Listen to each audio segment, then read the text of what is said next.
Hola a todos, bienvenidos a una nueva sesión en Práctica Test. Hoy revisamos el tema el individuo en el tránsito. Un tema que da un toque, un énfasis, un sello que está presente en el título, ¿bien? En el título del libro que nosotros estudiamos. Angelot, Pierre Angelot, ese es tu nombre, hola profe, mi nombre es Angelot. Sí, sale aquí en el chat. Angelot Pierre o Pierre Angelot. Mucho gusto, Angelot. Bien, bienvenido. Entonces, chicos, el individuo en el tránsito, bien, se trata justamente de eso, de esa mirada individualizada, o sea, personalizada, en el fondo nosotros, o sea, lo que cada uno hace y cómo esto impacta en el resto. Nuestras decisiones, nuestras acciones, digo en la conducción, a eso me refiero, nuestras decisiones, nuestras acciones, nuestras habilidades, nuestra preparación, nuestra atención, nuestro compromiso. ¿Compromiso con qué? Uno dice compromiso, pero profe, ¿compromiso con qué? Yo en la calle veo por la gente desconocida, ¿por qué me tengo que comprometer con ellos? ¿Comprometer a qué? En una era en la que el compromiso no es exitoso. El compromiso en realidad es con lograr que sea lo más seguro posible un traslado, por ejemplo. ¿Bien? Así que vamos a ver de qué se trata este individuo en el tránsito. Israel Torrejón está hablando en Question and Answers, y te invitamos a hablar en el chat para que todos vean lo que comenta. Buenos días desde el trabajo, escuchando todas las clases. Muy bien, Israel, un abrazo. Cuídate. Vamos entonces a ver el individuo en el tránsito. Se divide en estos 4 bloques. Muy bien. Uno es alcohol. O sea, individuo en el tránsito es el tema que habla sobre el alcohol y que desde ahí sale una pregunta de doble puntaje en el examen. ¿Cuántas preguntas tiene el examen? Teórico de conducción, clase B Chile. Cuéntenme. ¿Cuántas preguntas tienen? Respuestas rápidas en el chat, por favor, para que lo vamos construyendo con el que no sabe, ¿ya? Carla, 35. Muy bien. 35 preguntas. ¿Y cuántos puntos tiene el examen? Si tiene 35 preguntas, pero los puntos, ¿cuántos son? Carla ya nos dijo. Bien, Carla, sí, son 38. ¿Por qué Carla nos dice 35 preguntas, pero 38 puntos? Porque hay una diferencia. Porque hay, yo le hago así para que se vea con la bolera negra, 3 preguntas que son de doble puntaje. Entonces, 3 de doble puntaje, no, Alfa ya lo sabe. Entonces, díganme, ¿cuáles son las temáticas de estas 3 preguntas de doble puntaje? Para que lo sepan todos los que están aprendiendo recién este tema. Hay 3 preguntas de doble puntaje. ¿De qué hablan esas preguntas? Corresponden a 3 temáticas distintas. Bien. Voy al tiro, Erika, espera un poquito. Las preguntas de doble puntaje hablan de velocidad, sistemas de retención infantil, muy bien, Carla, y alcohol y drogas. Bien, así que una pregunta de doble puntaje sale de acá. Significa que es muy, muy importante. Veamos qué decía Erika, que quedó el comentario entre medio. Hola, buen día, profe. Una consulta. En la práctica, en un ceda al paso, ¿solo me detengo cuando hay un peatón? No, Erika, también te detienes cuando pasa un vehículo. Porque ceda al paso significa yo pierdo mi paso preferente. Entonces, cuando yo llego al ceda al paso, en el fondo pasan todos, luego yo. Si no hay ninguna persona, puedo pasar yo, pero siempre hay que disminuir la velocidad casi a cero, ¿ya? Bajarla, y luego de que compruebo que efectivamente no hay nada, podría continuar. ¿Bien? Pero ceda al paso tiene esa indicación. ¿De acuerdo? Marelis, ¿cómo estás? Marelis nos dice, hola, profe. A mí no me gustó manejar. En estos días que estoy aprendiendo, perfecto. Lo veo como un estrés constante. Bien, Marieli, es ahí como cada uno lo siente, ¿cierto? Y eso es indiscutible. Lo hago porque necesito la licencia para movilizarme con mis hijas. ¿Será una irresponsabilidad conducir sin que me agrade hacerlo? Lo que pasa ahí, Marelis, es una percepción subjetiva, o sea, es lo que tú sientes. Y lo que tú sientes es real. ¿Me entiendes la idea? O sea, nadie puede discutir lo que uno siente. Uno no puede discutir. Es, simplemente es. Ahora, tú tienes un objetivo, que es conducir porque tiene una funcionalidad en tu vida, ¿cierto? Entonces, Marilis, lo que yo te invito a resolver es, tal vez no disfruto conducir. ¿Por qué? Porque la gente, tú lo puedes pensar así, la gente está loca en la calle, bla, bla. Perfecto, ni un problema. Apréndete muy bien los recorridos que tienes que hacer, especialmente para tu función, que es para tus hijas, ¿ya? Apréndete muy bien eso, y como ya es algo que tú sabes, evita en el fondo estresarte en exceso, enojarte demasiado, porque solamente vas a estar ahí, ¿ya? Entonces, si fueras a otro lugar, de nada, Erika, si fueras a otro lugar, como en muchas regiones decimos ir al centro, ahí efectivamente uno podría decir, no, no quiero ir al centro, yo no manejo en el centro. Hay gente que te va a decir, ¿por qué tienes miedo? No, me carga, porque en el fondo andan todos pegados, no se puede estacionar, te tocan la bocina por todo, no me gusta manejar en el centro, lo evito. Perfecto, pero si tienes que ir al centro, ¿qué vas a hacer? Me estaciono unos cuadrantes, camino o tomo una locomoción, perfecto. Pero sí voy a cumplir aquello importante que es manejar seguro, de forma eficiente, ojalá. Y aunque uno no lo disfrute con máxima alegría, simplemente no enojarse. ¿Me entiendes la idea, Marelis? Entonces, cierra un poco el círculo en lo que tú necesitas. Esto se lo comento a Marelis por lo que nos dice que le puede servir a todos, ¿ya? Y hay muchas personas que conducen en un espacio, en un radio, que no es el más amplio, ¿ya? Porque tiene una funcionalidad. La invitación siempre es ampliar ese radio, porque como lo dice Marelis, y yo creo que muchos en esta época, tal vez, Marelis, hay poca gente que realmente disfruta la conducción o que le gusta. Lo digo así porque hay mucha gente que tiene miedo a conducir, hay mucha gente que le disgusta, como tú, o no lo disfruta, y otro grupo de gente que lo disfruta. Entonces, en esta época, la mayoría de los que conducen es por lo que te puede entregar, sobre todo cuando se trata de familia o en algunos casos de estudio o de trabajo, ¿cierto? Entonces, ahí Úrsula dice, yo lo hago para trasladar a mis padres y a mi hija, tampoco me agrada. Mira lo que dice Úrsula. María le dice, muchas gracias, profe. Yo no me enojo, me siento presionada. Totalmente, Marelis. Y va a ser así. Entonces hay que tratar de enfrentarlo de la mejor manera, pero te comprendo, Marelis, totalmente. Y la mayoría conducimos por una función y mucho por la familia, ¿ya? Así que, qué buen comentario. Mil gracias también a ti por tu comentario, porque aporta mucho. Entonces, miren, y por esto tal vez Marelis y Úrsula, que también lo dicen, el primer punto, alcohol. Uno de inmediato dice, oh, eso complica todo. Capacidades, conductas y estrés. Vamos a ver de qué se trata esto entonces. Se conduce por deber y no por placer, dice Carla. Pasa lo mismo. Mira, nunca lo habían comentado. Qué bueno que me cuentan. Es súper, súper importante porque nosotros en Practicates, cuando diseñamos soluciones, que son los servicios, el test, la clase en vivo, cada cosa que hacemos, las cápsulas, lo que está en las redes sociales, siempre parte de una empatía, de ponerse los zapatos del otro, porque todos los que trabajamos en Practicates tenemos licencia, ¿ya? Tenemos licencia de instructor, etcétera. Pero tenemos que siempre empatizar con el que está sacando licencia, con el que ya tenía licencia en su país, llegó a Chile y tiene que sacar la licencia de nuevo. Entonces, todo eso siempre es un volver atrás, es una iteración.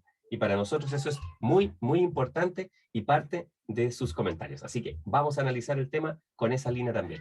¿Qué hacer en caso de siniestro vial? O sea, accidente de tránsito. Ya, este es el nuevo nombre.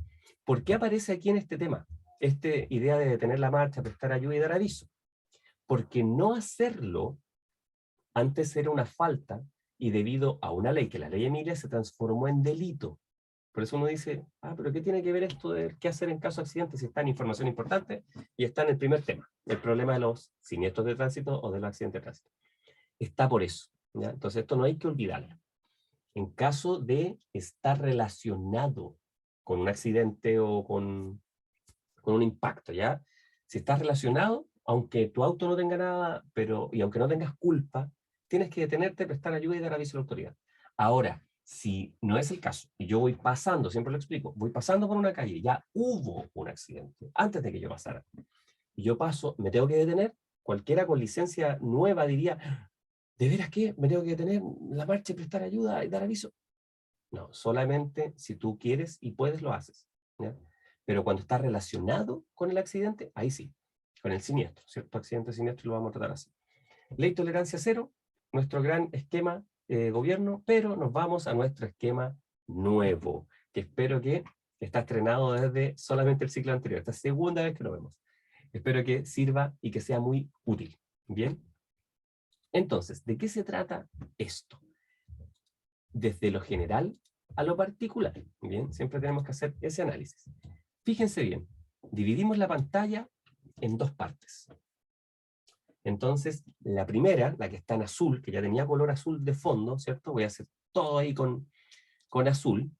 Fíjense bien, la primera con azul habla sobre aquí lo voy a anotar, sobre un estado, así como que fuera estados de la materia, sobre un estado etílico de las personas cuando consumen una cierta cantidad de alcohol.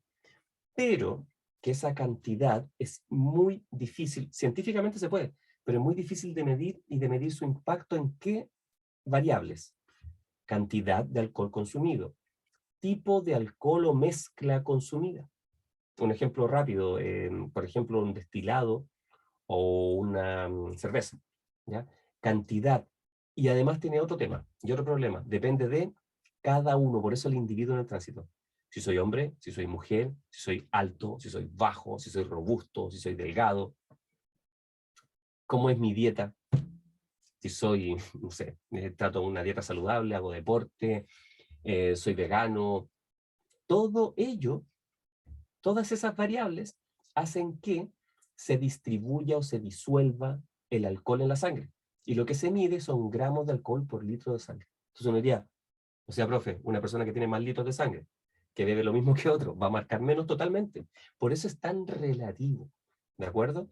Pero aquí yo les pongo un icono, un dibujo, un monito, diría todo en simple, con un vaso, refiriéndonos a una cantidad tal vez no excesiva, pero sí una cantidad de alcohol. Bien, entonces, este primer estado se llama bajo la influencia del alcohol. ¿Y qué significa estar bajo la influencia del alcohol? Significa marcar entre 0,31 y 0,79 ¿qué? Gramos de alcohol por litro de sangre. ¿Ya? Entonces, esta cifra hay que aprendérsela. Esto ya es memoria y esto es súper, súper importante. ¿Ya? Hay que aprendérselo porque de esta manera uno puede determinar el estado etílico.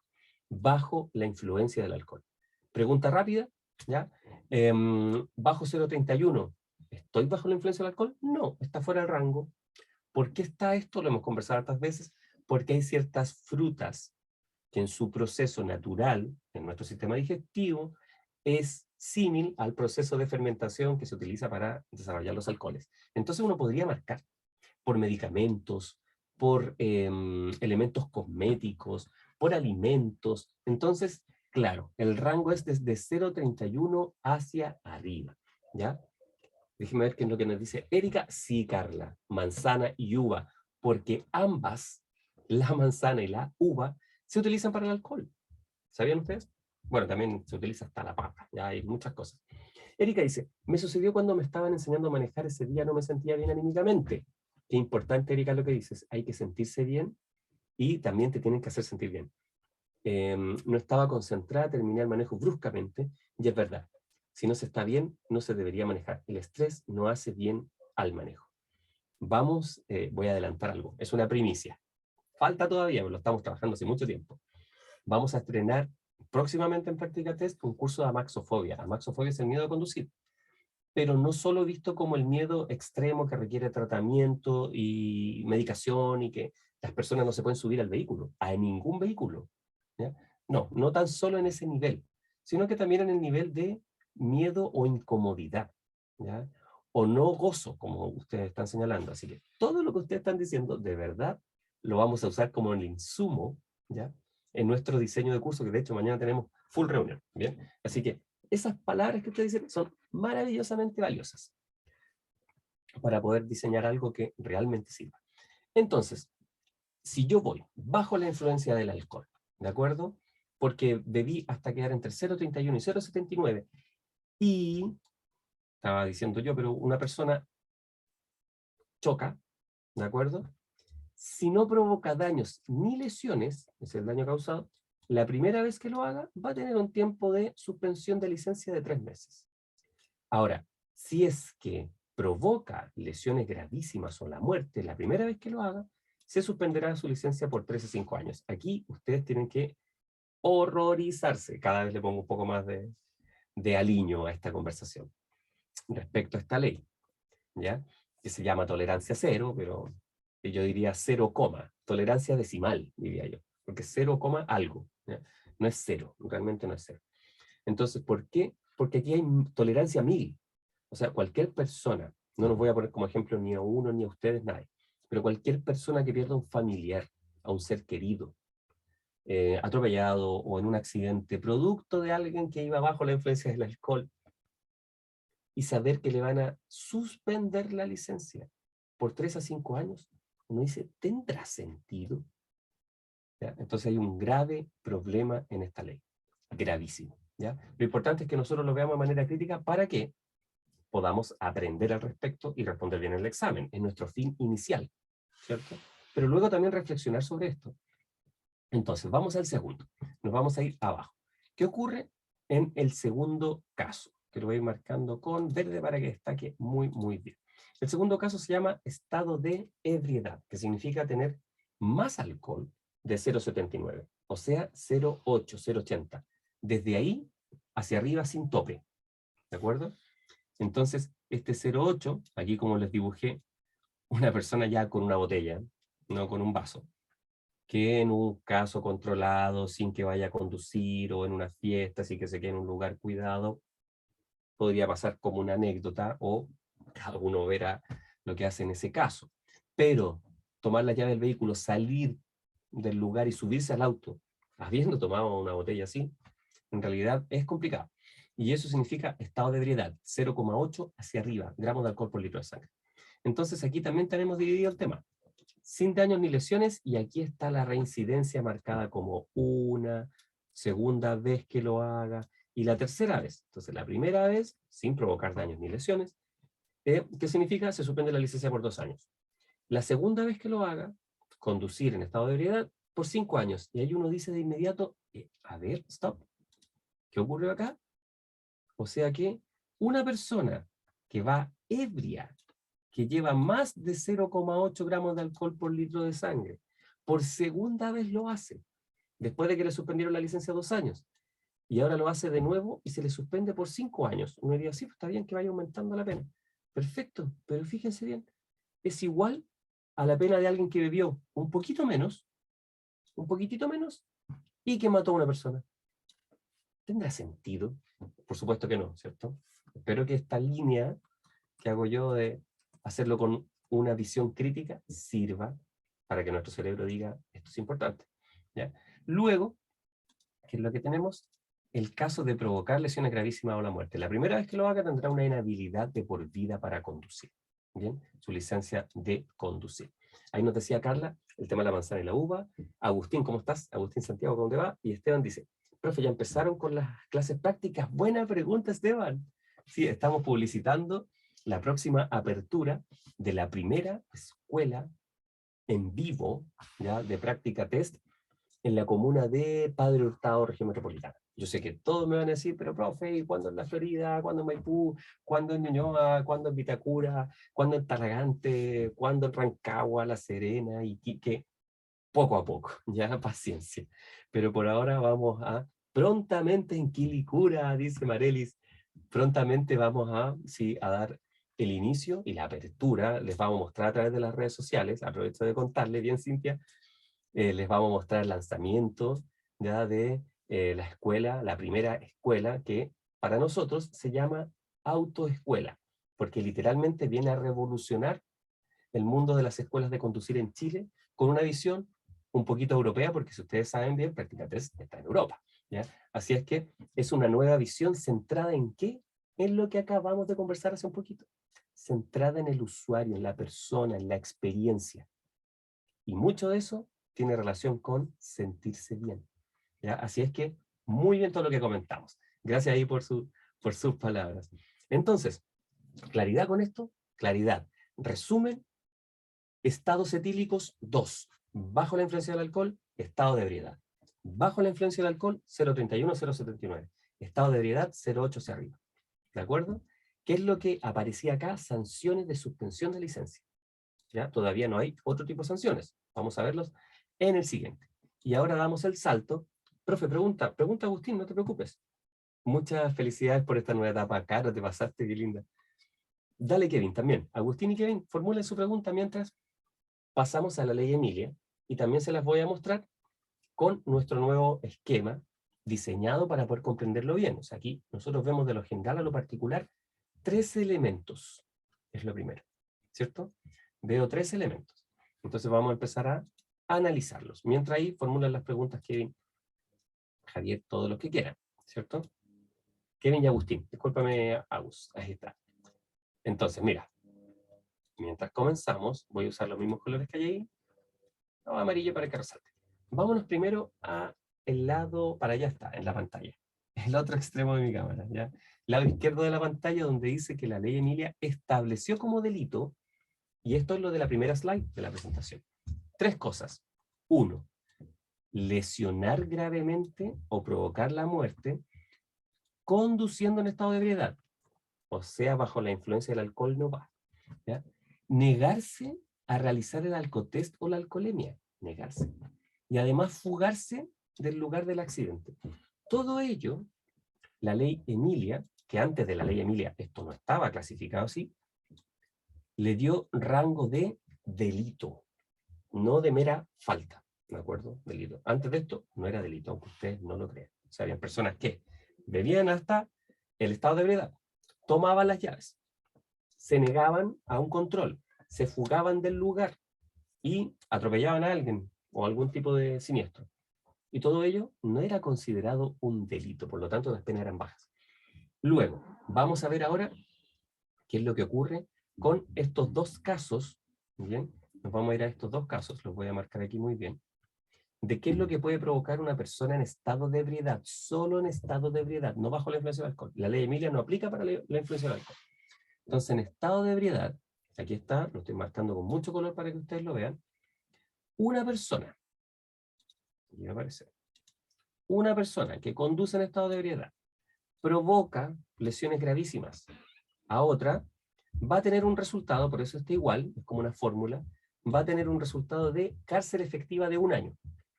Y penas de cárcel cuando se resuelva el juicio, de 3 años y 1 día, que es una pena efectiva, a 5 años. Eso es en el caso de provocar lesiones gravísimas, ¿de acuerdo? Pero veamos ahora qué ocurre en el caso de que una de estas personas, conduciendo en estado de ebriedad, provoque la muerte de otras personas. Bien, entonces, la misma fórmula. Conduciendo en estado de ebriedad, quien provoque la muerte da como resultado también cárcel efectiva de 1 año. Coincidencia, ¿cierto? Aquí coinciden las dos. O sea, la ley Emilia, ¿qué estableció? 1 año de cárcel a quien provoque lesiones gravísimas o la muerte si va conduciendo en estado de ebriedad. 1 año de cárcel mientras se resuelve el caso, ¿cierto? Y aquí el resultado puede ser 3 años y 1 día a 10 años de cárcel efectiva. ¿Bien? En el caso de quienes provoquen la muerte.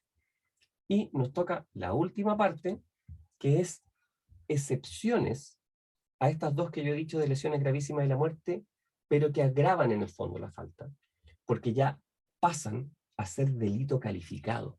O sea, aquí las penas son mucho más altas. ¿Para quién?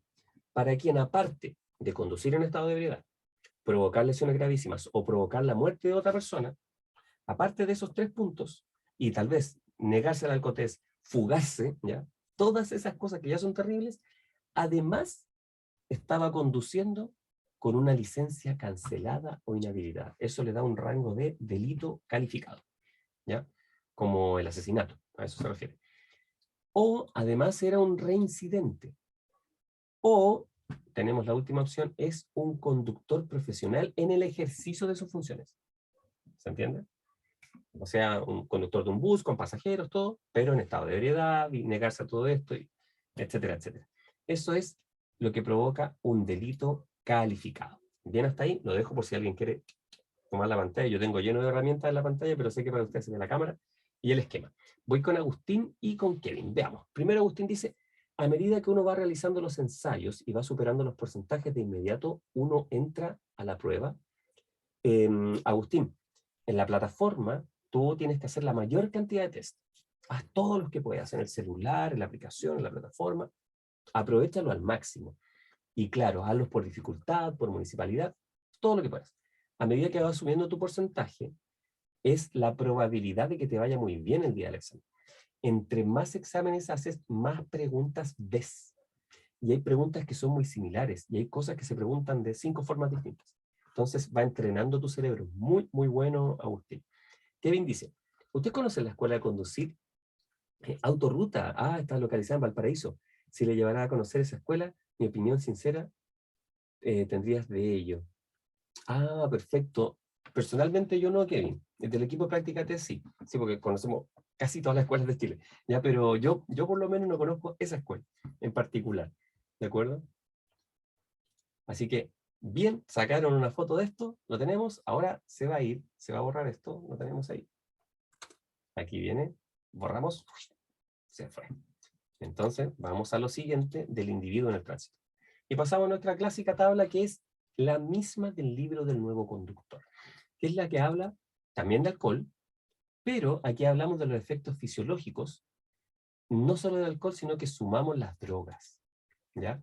Entonces, para poder entenderlo a grandes rasgos, se habla de los efectos fisiológicos de las drogas más conocidas o mayoritariamente distribuidas, aunque es ilegal, ¿cierto? Marihuana, cocaína, éxtasis y pasta base. Entonces, ¿qué es lo que provocan? Antes de saber cuál provoca qué cosa, dificultad de atención, alteración sensorial, impulsividad, alteración de velocidad de pensamiento, afecciones cardíacas. También existen manifestaciones en la conducción de estos efectos, ¿cierto? Dificultad para calcular distancia, distracciones al volante, falta de concentración, todos ellos. Pero ahora lo que voy a hacer es marcar con rojo todas las X. ¿Qué significa eso? ¿Qué drogas provocan qué cosa? ¿Cierto? Y así nos vamos a dar cuenta de que hay algunas que tal vez no provocan ciertas cosas o ciertos efectos, los cuales voy a marcar con verde. ¿Por qué hacemos esto? Porque esto nos sirve para tener nuevamente una visión crítica al respecto, ¿cierto? No es para que alguien se ponga a experimentar, no tiene nada que ver con eso. ¿Con qué tiene que ver objetivamente? Déjenme ver si eso está bien. Ah, no, esas eran rojas las últimas, ¿ya? Las últimas también iban en rojo. Y las tenemos aquí. Ya. ¿Con qué tiene que ver? Déjenme en los comentarios. ¿Cuál es la escuela de conducir que recomienda Santiago? Oh, Luis, qué difícil. Profe, cuando tenga un tiempito, ¿podría explicar sobre la visión directa y periférica? Ok, Carla. Mira, fíjense bien. Lo que está con rojo, con X, es lo que provoca el consumo de estas drogas. Y tenemos el primer punto que uno dice, ¿en serio? Se pregunta, ¿por qué? Y vemos aquí que hay un vacío, ¿cierto? Y uno dice, wow. Y los que sean defensores de este consumo dirían, mira qué bien. ¿Quién no provoca impulsividad? El consumo de la marihuana. No provoca impulsividad. Y alguien diría, wow. ¿Y si todos los conductores son impulsivos, que todos fumen marihuana antes de conducir? Pero no. No, ¿por qué? Claro, no provoca impulsividad. Pero fíjense bien lo que provoca acá abajo. Voy a cambiar a rojo. Lo que provoca la marihuana y no lo provocan las otras drogas. Ni siquiera la cocaína, el éxtasis o la pasta base. La marihuana provoca algo muy, muy grave para la vida del resto de las personas, que es aumento en el tiempo de reacción. ¿Y eso recuerdan que era negativo? ¿Se acuerdan que yo les decía que nuestro cerebro relaciona aumento con algo positivo? Aumento es más, ¿cierto? Entonces nuestro cerebro dice más positivo. Pero, ¿cuánto debe demorarse una persona en reaccionar? Un conductor. Ahí alguien llegó recién al chat. ¿Cuánto debe demorarse una persona en reaccionar? ¿Quién me lo puede decir? Luis, Carla, ¿quién lo sabe? Kevin, Agustín, Úrsula Mujica, excelente, Esteban también. Un segundo. ¿Cuánto avanza un vehículo a 70 kilómetros por hora en un segundo? ¿Cuánto avanza un vehículo a 70 kilómetros por hora en un segundo? Kilómetros por hora. ¿Cuánto avanza un vehículo a 70 kilómetros por hora en un segundo? Nolfa, Cintia, secas. Impecable, se pasaron. ¿Qué hicieron? ¿Qué hicieron Nolfa y Cintia? Dijeron, distancia de reacción. La distancia de reacción se multiplica por 3. La primera cifra, excelente. Entonces tomaron el 7, lo multiplicaron por 3 y les dio un total de 21 metros. ¿Cierto? Ahí está. Listo. Y ahí tenemos dos posibles preguntas. ¿Cuál es la distancia de reacción a 70 km por hora? 21 metros. ¿Cuál es la distancia que recorre un vehículo a 70 km por hora en un segundo? 21 metros. Facilísimo, ¿cierto? Pero ahora no se los van a preguntar en el examen. Pero imagínense lo grave que es que el consumo de marihuana aumente el tiempo de reacción. O sea que una persona que consume marihuana, mucha, pensemos, y maneja, no es impulsivo. Pero se cruzó un peatón y su tiempo de reacción no fue un segundo, fue 4 segundos. ¿Cuánto recorre un vehículo a 70 kilómetros por hora en 4 segundos? ¿Cuánto es eso? ¿Quién tiene ese cálculo rápido? En 4 segundos. ¿Quién lo puede sacar muy rápido? Si en un segundo era 21, en 4 segundos, excelente nota, es 84 metros. Esa es la diferencia, solo aproximada, ya, solo por contar algo. Alguien podría demorarse 6 segundos en reaccionar. Esa es la diferencia entre alguien que consumió o no consumió alguna de estas drogas, ya, no es tan solo marihuana el tema, pero es para dar un ejemplo, ¿bien? De cómo puede impactar en la conducción. Y cómo no tan solo aquellos que vemos con una connotación más negativa, como la violencia o la impulsividad, son un problema, sino que también lo son la pasividad, que es, por ejemplo, como lo que ocurre en el libro Nuevo Conductor, cuando dice que las personas que no dicen lo que piensan, reprimen pensamientos, dice textual el libro, también son riesgosas. Porque si por reprimir un pensamiento no le pido a mi copiloto que se ponga el cinturón, primero repruebo el examen práctico. Y segundo, en la vida real puede estar en riesgo la vida de esta persona. ¿De acuerdo? Así que la idea es tenerlo completamente claro. Sacamos los dibujos y las rayitas que habían en ese esquema y nos vamos a la siguiente. Y en la siguiente tenemos capacidades. Aquí ya no tiene que ver con necesariamente hacer algo negativo, como el consumo de alcohol, drogas y manejar, no tiene que ver con eso. Aquí vamos a hablar de algo súper importante que lo acaba de comentar Carla, ¿ya? El tema de la visión directa, la visión periférica. Esto tiene un poco de relación con eso, pero primero vamos a ir a lo que nos decía Carla. Fíjate bien, Carla y todos. Cuando nosotros estamos conduciendo, mira, aquí lo estoy dibujando, qué lindo, ¿cierto? Muy fácil. Miramos hacia adelante, ¿ya? Estamos mirando hacia allá. Al conducir, ¿ya? Tenemos una visión directa con la cual vemos detalles, podría ver la patente de un auto, podría ver el color de la ropa del peatón que está cruzando enfrente mío, mi visión directa. Pero nosotros tenemos otra visión que va hasta un rango aproximado de 180 grados, ¿ya? Por eso está acá, 180 grados, o sea, yo veo hasta acá, ¿ya? Hasta ahí. Entonces, si ustedes se paran recto, con la mirada fija adelante, juntan sus manos y las empiezan a abrir, sin dejar de mirar adelante, van a ver sus manos hasta aquí aproximadamente. Más acá ya no la ven, ¿ya? Entonces, eso se llama visión periférica. Está en la periferia de mi campo visual. Y lo que está al centro de la visión directa. Visión periférica, visión directa. Ahora, ¿cuál es el problema? ¿Dónde recae un problema en esta visión periférica? Ver hasta ahí está perfecto, espectacular. Pero en la medida en que yo aumento la velocidad, mi visión periférica se empieza a cerrar. ¿Se entiende? Dicho en forma muy simple, si yo voy a 30, tal vez la gente popularmente dice de reojo.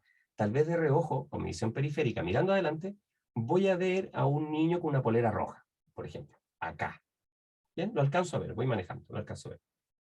Pero si yo paso a 120 kilómetros por hora por el mismo lugar, probablemente no alcance a ver ese niño porque tengo mi visión directa.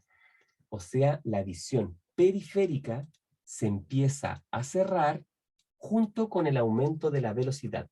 Y este cierre de esa visión periférica provoca un efecto que se llama, adivinen cómo, efecto túnel. ¿De acuerdo? ¿Qué aprendimos antes de ver las capacidades? Visión directa, visión periférica, al menos de un rango de 180 grados, y el efecto que se provoca al aumentar la velocidad, que es el efecto de túnel. Imaginemos las personas que conducen, compiten en Fórmula 1 a altas velocidades, ellos ven así, muy chiquito, ¿cierto? Eso es lo que ocurre a una alta velocidad. Túnel, bien Carla, excelente. Túnel también dijo Cintia, visión de túnel Úrsula. Muy, muy bien. Entonces, borramos los dibujos y ahora vamos a hablar de 3 efectos visuales que son naturales, no es que uno tenga un problema. Uno solo es distinto y vamos a hacer una gran línea aquí para dividir, que es el sobrecubrimiento. Vamos a los primeros, perspectiva lineal. De nada, Carla. Es que coincidía, justo Carla va a engancharlo acá. Entonces, perspectiva lineal. Si nosotros vamos aquí, nos vamos a dar cuenta de que donde se unen las líneas, ya donde convergen estas proyecciones, bien, a los que les gusta el dibujo, se provoca un efecto de perspectiva lineal. O sea, estas líneas en perspectiva lo que hacen es que yo crea que lo que se ubica aquí adentro, en ese punto, está más lejos de lo que realmente está. Aquí hay un juego de palabras. ¿Han visto alguna vez un espejo retrovisor que diga los objetos están más cerca de lo que aparentan? Es como un llamado de atención, es cuidado, está más cerca de lo que usted cree. Hay gente que se está retrocediendo del espejo y chocan con un poste o con un árbol. Porque eso estaba más cerca de lo que usted creía. Uno cree que está más lejos, ¿ya? Pero está más cerca. Entonces lo mismo ocurre con la perspectiva lineal. El tamaño relativo es la misma historia. Cuando hay objetos del mismo tamaño, yo en perspectiva también creo que el último es el que es más pequeño, creo que está más lejos de lo que realmente está. Y alguien diría, pero ¿qué importa, profe? Eso parecen edificios. Podrían ser camiones. Y si son camiones, es muy importante que yo tenga una conciencia de las dimensiones de esto. Luego, la densidad de pauta. Entre más densos vemos los objetos, como esto, más aglutinados, más pegados, creemos que está más lejos. Ejemplo, un bosque. El bosque, entre más lejos está, yo lo veo como una masa, ¿cierto? Es tanto que en las montañas de muy lejos uno ve casi como si las montañas fueran celestes. ¿Bien? Entonces uno cree que eso está más lejos de lo que realmente está. Eso es la densidad, cuando los objetos están aglutinados, agrupados, más conectados. Y a diferencia de estos efectos, el sobrecubrimiento dice que cuando un objeto cubre a otro, ¿ya? Cubre a otro, parece más lejos de lo que realmente está. Es lo contrario. O sea, parece más cercano de lo que realmente está. Se ve más cercano, porque está cubriendo a otro. Entonces yo creo que esto está muy cerca, creo que está encima. Y en realidad no es tanto. Aquí puedo estar más tranquilo. Los otros tres sí son algo que puede complicar a los conductores, ¿de acuerdo? Ahí estaban en grande, pero ya los explicamos, mejor explicarlos relacionados. Y nos vamos a este listado, que es muy obvio, de conductas de riesgo, ¿cierto? Y aquí está justamente lo que yo ya les había comentado. Esta idea de que como conducta de riesgo del individuo en el tránsito, de riesgo de poner en riesgo la vida de los otros usuarios de las vías, y la propia, o de las personas que estén en el habitáculo de mi vehículo. La impulsividad, obvio, ¿cierto? No asumir la responsabilidad, obvio. Reacciones violentas, obvio. Y finalmente, validarse frente al resto. Pero miren lo que hay ahí entre medio. Algo que pasa, como decimos en Chile, un poquito piola, ¿ya? Que es reprimir pensamientos. Entonces, ¿por qué lo destaco tanto? Porque esto está más cercano a nosotros, digo, personas que están conectadas ahora, que todos somos bastante tranquilos, lejos de ser conductores impulsivos, pero podemos caer en esto. Entonces, reprimir pensamientos, ¿es propio de alguien impulsivo? No, no es propio, ¿cierto? ¿Es propio de alguien que no asume la responsabilidad? No, tampoco. ¿Es propio de quien tiene reacciones violentas? Tal vez no. ¿Es propio de quien se valía? Tal vez no, ¿cierto? O sea, es algo que está en otro espectro, en otro nivel, distinto, en otro ámbito. Reprimir pensamientos consiste en no decirle a quien tengo al lado que se ponga el cinturón, en no decirle a mi familiar que utilice un sistema de retención infantil para mi sobrino. Eso es reprimir pensamientos en la conducción, ¿ya? No reprimir pensamientos de no decirle al de al lado que se equivocó, no, no. Reprimir pensamientos es estar seguro de algo y no decirlo, simplemente por creer que me van a molestar, que algo pudiera pasar, ¿ya? Así que eso también puede ser una conducta de riesgo. Y finalmente, vamos a ver ahora, antes del estrés, ¿ya? Nos queda esto y el estrés. Lo mismo que habíamos hablado sobre las drogas, pero ahora, lo voy a decir de esta manera, lo vamos a hacer con drogas legales. ¿Cuáles son las drogas legales, dicen ustedes? Obviamente los medicamentos. ¿Sabían ustedes que muchos medicamentos tienen efectos adictivos en las personas? ¿Sabían ustedes que hay gente que no consume cocaína ni marihuana, nada por el estilo, pero sí consume analgésicos de manera compulsiva y finalmente es una adicción, ¿ya? O ansiolíticos, etcétera, etcétera? Bueno, todos estos medicamentos tienen ciertos efectos en la conducción y es muy importante que cada uno identifique los propios y tal vez los de su familia. ¿Ya? Porque en algún caso uno debe decirle eso, no reprimir pensamientos a otro. ¿Te tinca si conduzco yo? ¿Por qué? Pero es que tú no tomas analgésico, no tienes migraña, te duele mucho la cabeza. ¿Y qué tiene? Puedo manejar bien. ¿Se entiende la situación que estoy inventando? Y me dicen, no, porque mira, el consumo de analgésicos te puede dar sueño, euforia o mareo. Y como este trayecto es largo, yo tengo licencia y estoy manejando bien, podría manejar. Yo me siento bien. ¿Se entiende la idea? Entonces, fíjense bien, analgésicos y analgésicos narcóticos producen euforia, sueño y mareo. O sea, complicado la conducción, ¿cierto? Veamos qué es lo que pasa con los medicamentos para dormir y para los nervios. ¿Qué provocan? Algunos provocan visión borrosa, hipertensión, sueño, euforia y mareo también, ¿ya? Y así vamos viendo cada uno de los medicamentos. Hasta los medicamentos para la diabetes no provocan estos efectos, pero pueden provocar nerviosismo y temblor, ¿ya? O sea, es muy, muy importante. Los antitusivos o los antialérgicos, antihistamínicos, ¿ya? Que aquí no dice antialérgico, pero antihistamínicos, es lo mismo. Pueden provocar visión borrosa.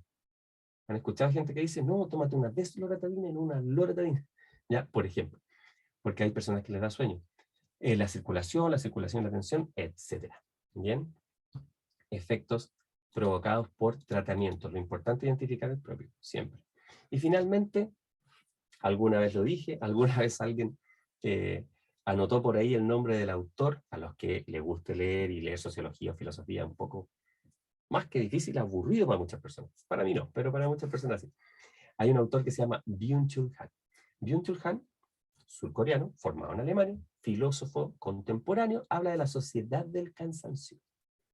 Y él lo que dice no es que seamos una sociedad, la actual, que nació cansada, no en esa línea. Hay gente que le dice a los más jóvenes, tú naciste cansado, o sea, siempre estás cansado, ¿ya? No en ese sentido, sino que en el sentido de las fotos que tenemos acá, ¿ya? Ahí hay una relación muy, muy buena para poder explicarlo.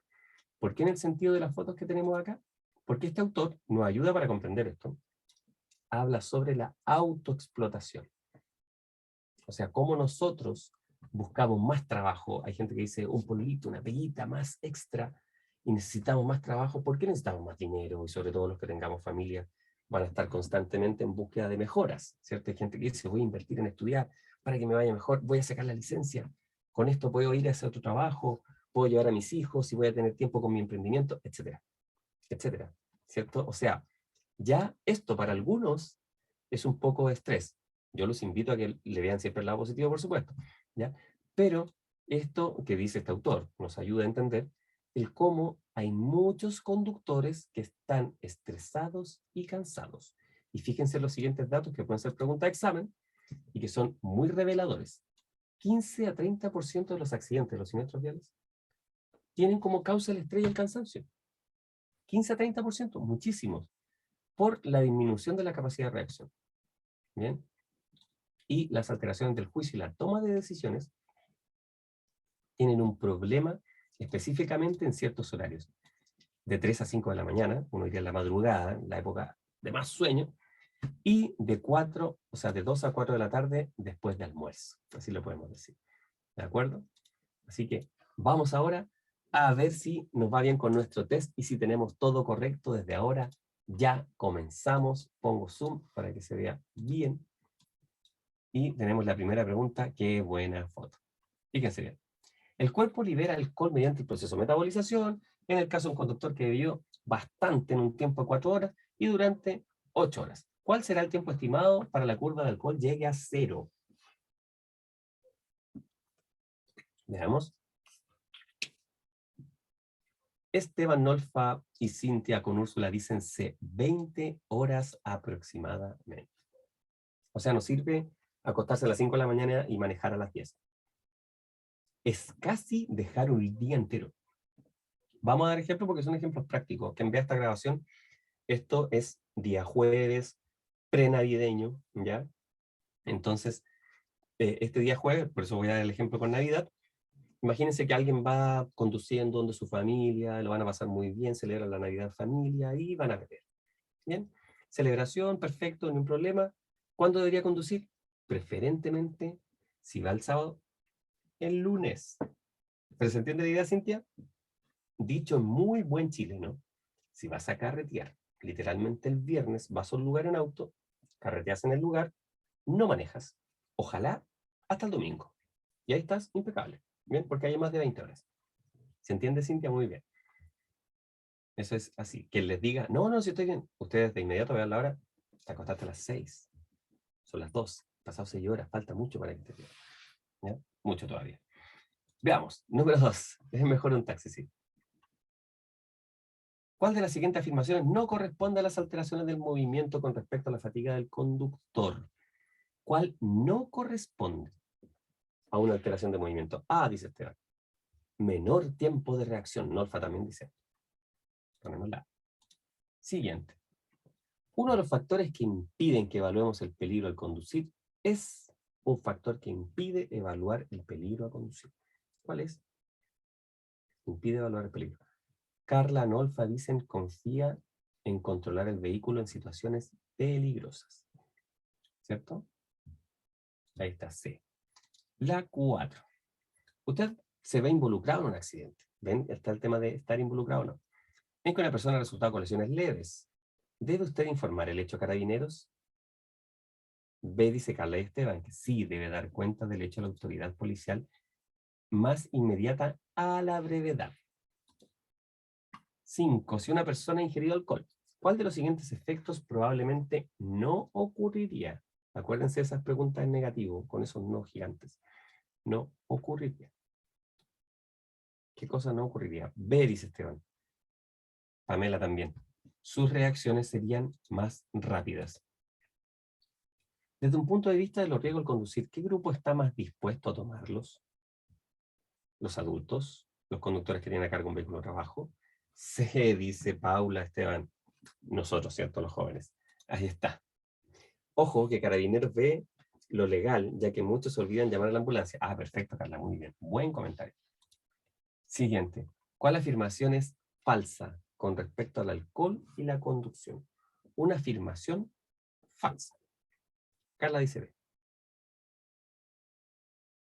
B dice Norfa. Una persona se encuentra en estado de ebriedad cuando presenta una concentración superior a 3. No. Estado de ebriedad es 0,8. ¿Cierto? ¿Cuál es el mejor remedio contra la fatiga y el sueño? Descanso, el aire, el agua. A, dice Carla, Pamela y Paula. El descanso. Siguiente, un peatón está atravesando un cruce regulado por un semáforo. El semáforo cambia a rojo y aún no termina de cruzar. ¿Qué debe hacer el peatón? Continuar, devolverse o detenerse. Norfa, Cintia, todos dicen A, continuar el cruce. Una alcoholemia entre 0,5 y 0,8, el riesgo de veces más que si hubiera bebido. Más que si no hubiera bebido. ¿Cuántas veces más? ¿2, 3 o 5? A, dice Erika y Carla. 5 veces más. ¿Qué otros elementos o sustancias puede perjudicar su capacidad para conducir en forma similar al alcohol? Una taza de café, un té, determinados medicamentos, bebidas gaseosas. C, Cintia, Erika, Paula, determinados medicamentos. Así se pregunta sobre los medicamentos, ¿ya? Atentos con eso. Si usted conduce a 90 km por hora al cruzarse con un vehículo a 100 km por hora, ¿dónde va a estar el cruce real? Vamos a 90 en nuestro auto rojo, viene un auto azul a 100, el cruce donde esperamos encontrarnos, en realidad está, se hallará más cerca del estimado Carla, Paula, Esteban, muy bien. El cuerpo libera el alcohol mediante la metabolización, lo leímos, ¿cierto? La forma más efectiva de recuperar la sobriedad es una buena ducha, un café, solo el paso del tiempo. Se dice Esteban, Pamela, solo el paso del tiempo. Perfecto. Las sustancias estimulantes, bebidas de café energéticas, ¿cierto? Pueden resultar útiles en el momento inmediato y en algunas situaciones. Sin embargo, cuando su efecto cesa, se detiene, se puede producir un efecto rebote. Esto es, el sueño aparecerá repentinamente, ¿verdadero o falso? Cintia, Paula, Erika, Norfa dicen que es verdadera. Si usted va conduciendo y comienza a sentir cansancio, es mejor que se detenga lo antes posible. ¿Qué debería hacer usted mientras no pueda detenerse? D, asegurarse de que entre aire fresco al vehículo. Perfecto. El efecto después de fumar pasta base es rápido e intenso. Aparece un lapso de segundo y dura algunos minutos. ¿Qué debería hacer usted? Nolfa, Carla, Paula. Bueno, Carla decía A, pero el resto dice B. Es verdadero. La conducción segura requiere equilibrio emocional. ¿Verdadero o falso? La conducción segura requiere equilibrio emocional. Ah, eso no es verdadero. Vamos a la 18. Un abrigo refleja solo un abrigo oscuro, la ropa oscura, refleja harto o poco. B, dicen ustedes, porque es poco, ¿cierto? La luz. La ley Emilia sanciona con cárcel efectiva de al menos 1 año a los conductores que en estado de ebriedad generan lesiones gravísimas o la muerte de terceros. Solo fuertes multas, falso o verdadero. C, dice Erika y Carla, que es verdadero. Y la última de hoy es, ¿cuáles son los factores que favorecen la aparición del sueño? todas, el momento del día, dormir menos horas, la calidad del sueño. Dice Nolfa y Carla. Todas, todos estos factores. Y tenemos, creo que todo correcto, todo completamente impecable. Está todo muy bien. Aplausos, chicos, porque de verdad, muy bueno se pasaron. Lo que pasa es que se van formando en un grupo, Cintia, crítico en un buen sentido, ¿ya? Y eso es muy positivo porque hace que nuestro cerebro, como siempre les explico, no deje las cosas aquí en el escritorio, o sea, en los archivadores, sino que las deje en el escritorio, cerca. Así es que, no, Esteban, no las doy yo, las da un profesor especialista en clase C, el profesor Ricardo, ¿bien? Así es que, pero Esteban, la mitad de clase C es igual a clase B, entonces por eso puedes estar acá, y clase C te hace lo específico de clase C, ¿de acuerdo? Un ejemplo, el problema de los accidentes de tránsito siniestros viales lo vemos acá, y sirve para los dos, ¿ya? Así que chicos, un abrazo a todos, cuídense mucho, vienen las fiestas, hay gente que las celebra, gente que no tanto, gente que compra más regalos, gente que no. Cómo lo vivan ustedes, lo importante es que puedan estar con sus familias, estén muy bien, felices, con sus seres queridos, bien cuidados. Así que les mando un abrazo a todos, ¿ya? Mañana la clase va a ser asincrónica, así que atentos. Así que sí hay, Carla, sí hay viernes, sí hay. Sí, solamente los días feriados no hay, pero va a ser asincrónica. Estaban sin luz, ahí está, genial la clase, gracias, ok. Chao, felicidades a todos, cuídense mucho, un abrazo, que estén muy bien, nos vemos. Chao. Se cuidan, dice Carla, sí, nos vemos, cuídense, chao, Agustín, que estén muy bien. Un abrazo, chicos, un gusto, cuídense mucho, nos vemos, chao.